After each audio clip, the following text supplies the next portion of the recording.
بسم اللہ الحمد للہ والصلاة والسلام علی رسول اللہ صلی اللہ علیہ وسلم۔ رب اشرح لی صدری ویسر لی امری واحلل عقدۃ من لسانی یفقہوا قولی۔ السلام علیکم ورحمۃ اللہ وبرکاتہ۔ آؤ قرآن سمجھیں آسان طریقے سے، جس کا حصہ اول ہم کر رہے ہیں نماز کے ذریعے سے قرآن کو سمجھنا۔ اس سبق میں ہم سورہ اخلاص کا مطالعہ کریں گے۔ اس سے پہلے ہم نے نماز کے اسباق دیکھے، اس کے بعد نماز کے اندر کی ایک دعا اور نماز کے ختم ہونے کے بعد کی ایک دعا ہم نے سیکھی۔ آج انشاءاللہ سورہ اخلاص کو سیکھتے ہیں۔ اس میں 16 نئے الفاظ جو کہ 1966 بار قرآن پاک میں آئے ہوئے ہیں، یہ ہمارے سامنے آئیں گے انشاءاللہ۔ الحمدللہ اب تک ہم قرآن پاک کے 131 الفاظ ہم نے سیکھنے تھے، تو انشاءاللہ ہم جو ہے تقریباً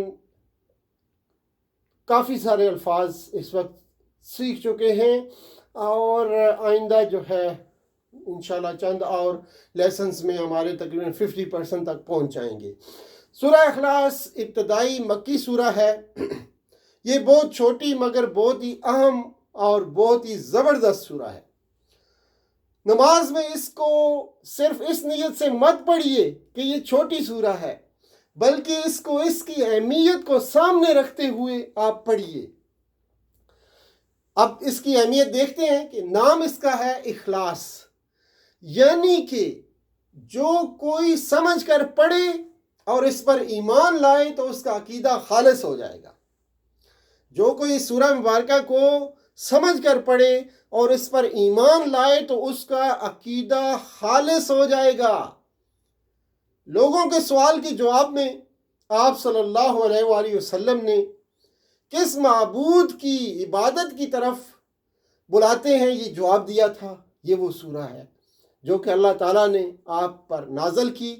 جب ایک وفد آپ کی خدمت میں آیا اور پوچھا کہ آپ کس معبود کی عبادت کرتے ہیں، کون ہے آپ کا اللہ، کون ہے آپ کا معبود، تو اس وقت آپ نے سورہ مبارک یہ جو ہے ان کے سامنے تلاوت فرمائی تھی۔ یہ سورہ 1/3 قرآن کے برابر ہے۔ ابو دردہ رضی اللہ تعالی عنہ بیان کرتے ہیں کہ نبی صلی اللہ علیہ وآلہ وسلم نے فرمایا، کیا تم میں سے کوئی ایک رات میں قرآن کا تیسرا حصہ پڑھنے سے عاجز ہے؟ تو صحابہ اکرام کہنے لگے قرآن کا تیسرا حصہ کس طرح پڑھا جائے؟ تو نبی اکرم صلی اللہ علیہ وآلہ وسلم نے فرمایا، قل هو اللہ احد اللہ الصمد لم یلد ولم یولد ولم یکن له کفوا احد۔ قرآن کے تیسرے حصے کے برابر ہے۔ صحیح مسلم کی حدیث نمبر 811۔ آپ کو مبارک ہو کہ اگر یہ سورہ مبارک آپ پڑھتے ہیں، سورہ مبارکہ آپ پڑھتے ہیں، تو گویا کہ آپ نے تیسرا حصہ قرآن کا ختم کر لیا۔ سبحان اللہ۔ ہم کو کس کی عبادت کرنی چاہیے یا محبوب ہمارا کون ہو سکتا ہے؟ اس کا بہترین جواب یہ سورہ مبارکہ ہے۔ اس سورت کو آخری 2 سورتوں کے ساتھ، یعنی سورہ فلق اور سورہ ناس کے ساتھ ہر نماز کے بعد ایک بار پڑھیے، اور فجر اور مغرب کے بعد 3 بار پڑھنا نبی اکرم صلی اللہ علیہ وآلہ وسلم کی سنت مبارک ہے۔ پھر سنیے کہ ہر نماز کے بعد سورہ فلق، سورہ ناس کے ساتھ سورہ اخلاص کو پڑھیے، اور پھر فجر اور مغرب میں 3 بار یہ عمل کرنا ہے، اور یہ نبی اکرم صلی اللہ علیہ وآلہ وسلم کی سنت مبارک ہے۔ گویا کہ فجر اور مغرب میں آپ پورا قرآن ختم کر رہے ہیں۔ قل هو اللہ احد کہہ دیجئے، اعوذ باللہ من الشیطان الرجیم، بسم اللہ الرحمن الرحیم۔ قل هو اللہ احد کہہ دیجئے وہ اللہ ایک ہے۔ کل کا مطلب آپ کہہ دیجئے۔ 332 بار یہ کلمہ آیا ہے، آپ کہہ دیجئے کل۔ قال اس نے کہا، اصل میں یہ نکلا ہے قالا سے، قالا فعل ماضی کا کلمہ ہے، اس کا مطلب ہوتا ہے اس نے کہا، قالا اس نے کہا جو غائب میں، اور 530 بار یہ قالا کا کلمہ جو ہے، قالا کا کلمہ قرآن پاک میں آیا ہوا ہے، اور قالو اس کی جمع ہوتا ہے قالو، ان سب نے کہا، 332 بار قرآن پاک میں قالو کا کلمہ ہے، کیا معنی ہوتا ہے؟ ان سب نے کہا۔ قالا کا کیا معنی ہوتا ہے؟ اس نے کہا، قالو ان سب نے کہا، اور کل کہہ دیجئے، ہوا وہ، اللہ اللہ تعالی، احد ایک اکیلا، احدن ایک اکیلا۔ ایک کے معنی میں یہ لفظ صرف اللہ تعالیٰ کے لیے استعمال ہوتا ہے، ورنہ اگر کسی اور کے لیے استعمال ہو تو اس کا معنی تبدیل ہو جاتا ہے، مختلف ہوتا ہے، ان میں سے کا ایک یا اس طرح کا معنی آتا ہے۔ تو 74 بار قرآن پاک میں یہ کلمہ ہے۔ آئیے دعا، تبلیغ، احتساب، پلان کے ساتھ تصور اور احساس کو بروئے کار لاتے ہوئے ان الفاظ کے معنی دیکھتے ہیں۔ اب قل ہو اللہ احد، اللہ کہہ دیجئے وہ اللہ ایک ہے۔ کس طرح ایک ہے جی؟ ذات میں ایک ہے، صفات میں ایک ہے، اختیارات میں ایک ہے۔ آئیے دیکھتے ہیں، ذات میں ایک ہے، اللہ ایک ہے، اکیلا ہے، اس کو ماں نہیں ہے، اس کو باپ نہیں ہے، اس کو بھائی نہیں ہے، اس کو بہن نہیں ہے، اس کو بیٹی نہیں ہے، کوئی نہیں ہے اس کو۔ جیسے ہمارا خاندان ہوتا ہے، ہماری رشتہ داریاں ہوتی ہیں، لیکن اللہ تعالیٰ اکیلا ہے، وحدہ لا شریک ہے۔ صفات میں ایک، یعنی اللہ اپنی صفات میں ایک ہے، یعنی اس کی صفات والا کوئی نہیں۔ مثلا کوئی غیب کو نہیں جانتا، کوئی اس کے جیسا سن نہیں سکتا، دیکھ نہیں سکتا، مدد نہیں کر سکتا، وغیرہ وغیرہ۔ اگلی بات ہے حقوق میں ایک۔ مثلا اگر آپ عبادت کریں گے، پوجا پرستش کریں گے، تو صرف اللہ کا حق ہے عبادت، اور رکوع، سجدہ، دعا وغیرہ صرف اللہ ہی کو کرنا چاہیے۔ اختیارات میں ایک، اگلی بات اختیارات میں ایک، اللہ کے اختیارات میں بھی کوئی شریک نہیں ہے۔ یعنی جب اس نے کہا کہ شراب حرام ہے تو کوئی اس کو حلال نہیں کر سکتا۔ کسی چیز کے حلال اور حرام کا قانون بنانے میں اور موت اور زندگی کے فیصلے میں کوئی شریک نہیں ہے اللہ تعالیٰ کا۔ اللہ وحدہ لا شریک، اختیارات میں بھی اللہ کے اختیارات میں کوئی شریک نہیں۔ یعنی جب اس نے کہا کہ شراب حرام مثلا، تو کوئی اس کو حلال نہیں کر سکتا۔ کسی چیز کو حلال اور حرام کرنے کا قانون بنانے میں، موت و حیات کے فیصلے وغیرہ کرنے میں کوئی شریک نہیں ہے اللہ تعالیٰ کا۔ وہ خود فیصلے کرتا ہے، ہر قانون بناتا ہے۔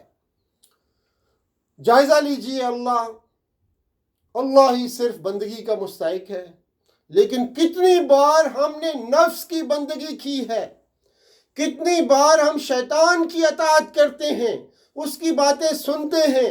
اللہ سے دعا کیجئے، اللہ ہمیں صرف اپنی عبادت کرنے کی توفیق عطا فرما، اور پھر نفس کی بندگی اور شیطان کی اطاعت سے نکلنے کے لیے منصوبہ بنائیے۔ اسی طرح صرف اللہ کی بندگی کرنے کے لیے اور توحید پر جمے رہنے کے لیے پلان بنائیے، اور توفیق کی دعا کرتے رہیے، مسلسل کرتے رہیے، یا اللہ مجھے توفیق عطا فرما اپنی بندگی کرنے کی، اور نفس کی بندگی اور شیطان کی اطاعت سے نکلنے کی توفیق عطا فرما۔ قل یعنی تبلیغ کیجئے۔ اب قل کا جو مطلب ہے، کیا مطلب نکلے گا؟ کہ یعنی تبلیغ کیجئے، ہمیں بھی تبلیغ کرنا ہے، حکمت سے کرنا ہے، بہترین انداز سے کرنا ہے، جیسا کہ اللہ کے رسول صلی اللہ علیہ وآلہ وسلم نے کیا تھا۔ اللہ الصمد، اللہ الصمد، اللہ بے نیاز ہے۔ اللہ کا ذاتی نام اللہ ہے، باقی سب اس کے صفاتی نام ہیں، جیسے الرحمن، الرحیم، الکریم، الملک، القدوس، السلام وغیرہ۔